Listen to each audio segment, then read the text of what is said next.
So good morning. As we continue with things to know right now during the coronavirus, we want to tell you about another resource that might be available to you, particularly if you don't know where the money will come from right now to cover in-home care or care facility needs, etc.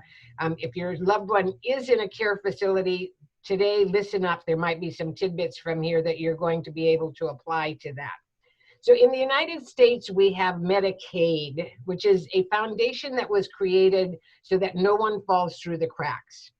And in the state of California, we have Medi-Cal, which is another version of Medicaid. So it's Medicaid's version adapted to Medi-Cal or to the California guidelines. So I'm pleased to introduce you today, Ms. Lisa Ramsey, who is the owner of Medi-Cal Consulting Services. And I want to thank you so much for taking your time today, Lisa. We really appreciate it. Thank you, Joe, for having MCS be a part of your program today and the Wellness Village. I'm so honored to be working with such a great organization. Thank you so much. So someone can get in-home services that are covered by Medi-Cal? Yes, Medi-Cal does pay for in-home care, not just in short term, but long term as well. Medi-Cal can provide home health services in the short term, and by using the in-home supportive services program, it can provide caregiving services long term. But please don't overlook the insurance coverage you already have, whether it's Medicare, a Medicare Advantage plan, or maybe you're eligible for some VA benefits under the Aid and Attendance program, if you're a veteran or a surviving spouse of a veteran. So later on, after we get through with some of the questions that were on, I'd like to revisit, if I can, maybe the Veterans Aid and Attendance, and we may have to do another video specifically on that, just because these are short videos on things that we need to know about right now. So because of the coronavirus, if somebody is in a care facility and now money is becoming short, etc., what do they do?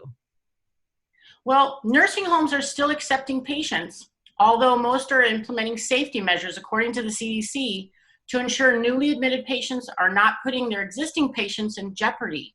And because of this, it can be more difficult in some areas to find placement.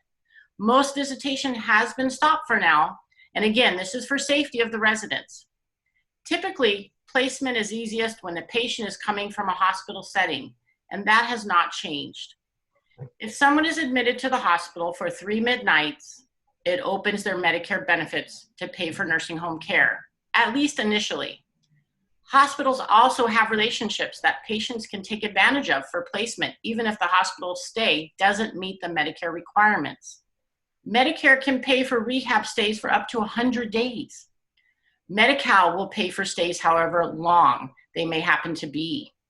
If your loved one does not need hospitalization, it is still possible to have them admitted to a facility. It just may take some additional work. Okay, so all of that is good.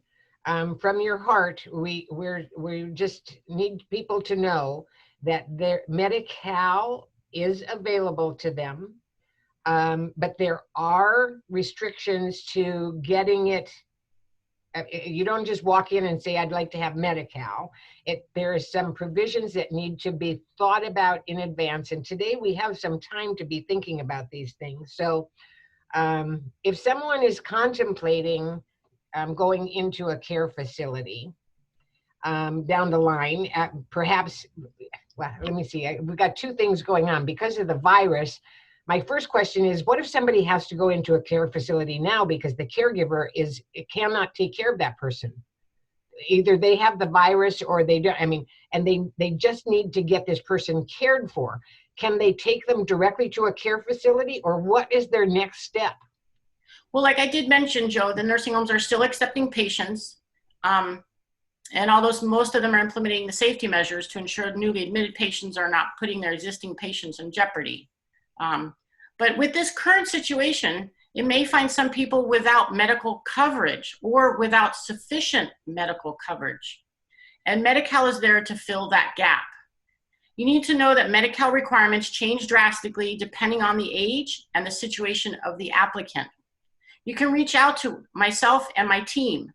through the Pro Wellness Village so that we can assess your situation and advise you of your options. Don't get caught up in the inaccurate rhetoric you have heard in the past about income limits. There are no income limits if you're over the age of 65 or you're considered disabled. We are the place to start to get accurate information and assistance understanding your options. And so there again, if someone is, if a caregiver or a family member is getting sick or is concerned that they have to place their loved one in a care facility, one of the first things they should consider doing, like right now, is go to the Wellness Village, find Medi-Cal consulting services, get on the phone and talk to you. I think there's something that's very valuable that you have in this state that maybe a few other people don't, and that is that you used to work for Medi-Cal, did you not? Yes, Joe, that's a really good point. I am a former Medi-Cal worker, and I've actually worked in 2 counties. As a Medi-Cal worker, they put you through some very intense training. It's 8 hours a day, 5 days a week for almost 10 weeks. So I know Medi-Cal pretty well, but I also have put together a team of former Medi-Cal workers that are here at Medi-Cal Consulting Services to assess your situation and help you understand how your current circumstances relate to Medi-Cal. And if you're concerned because you've heard Medi-Cal will take my home, I have too much money, or I make too much money, let us dispel those myths and your concerns. We will assess your situation free of charge, no obligation. We'll just help you understand how your circumstances relate and getting some help through Medi-Cal. You'd be surprised. You can have quite a bit of assets and income and still get help. I think this is so terrific. And your team, actually, Lisa, is, we get compliments on them all the time. So thank you very much for having put that together. Is there anything, I said early on that we might want to address? Can you just give us a snippet of veterans aid and attendance? Oh, absolutely. And it's such an amazing program. Through the Veterans Affairs, there's a program called Aid and Attendance. And if you are a veteran or you're a surviving spouse of a veteran, okay, and the veteran served at least 90 days in the military, 1 day being during a wartime period, and now you need help with your ADLs, your activities of daily living. There's help where the VA will send you a check every month for your choice to either pay for in-home care of your choosing, or you can use that money and go pay for an assisted living, board and care type private home to take care of you. And when you're a surviving spouse of a veteran, I don't have the exact income limits. I wasn't prepared to talk about that this morning, but that's okay. We'll come back and do another one on just this issue if it's okay by you. Just to give you an idea, the surviving spouse can receive about $1,200 to $1,300 a month in a check from the VA to pay for, like I said, care at home or to go live in an assisted living of their choice. The veteran themselves can receive, I think it's about $1,500 to $1,600, maybe a little more, might be up to about $1,800. I apologize, but if they're married, it's over $2,000 a month that they will send you. So this is an amazing benefit that can really change somebody's life. Yeah, so today, and just helping find some of the money on where does someone go today? Instead of panicking, there are ways to get around this. In the state of California, there's Medi-Cal, as I said. In the United States, there's Medicaid. We have someone on the East Coast who, if you went under, at least if you went under elder law, we have an attorney on the East Coast that can give you a helping hand. But if you come back to us and ask us questions through the website, through this video, etc., we'd be happy to help you find who you need to find to get online with some resources for helping you right now. So Lisa, thank you so very much for your time, your energy, your expertise in this area. We totally appreciate you. Stay well and go wash your hands. Yes, you too, Joe. God bless. Thank you.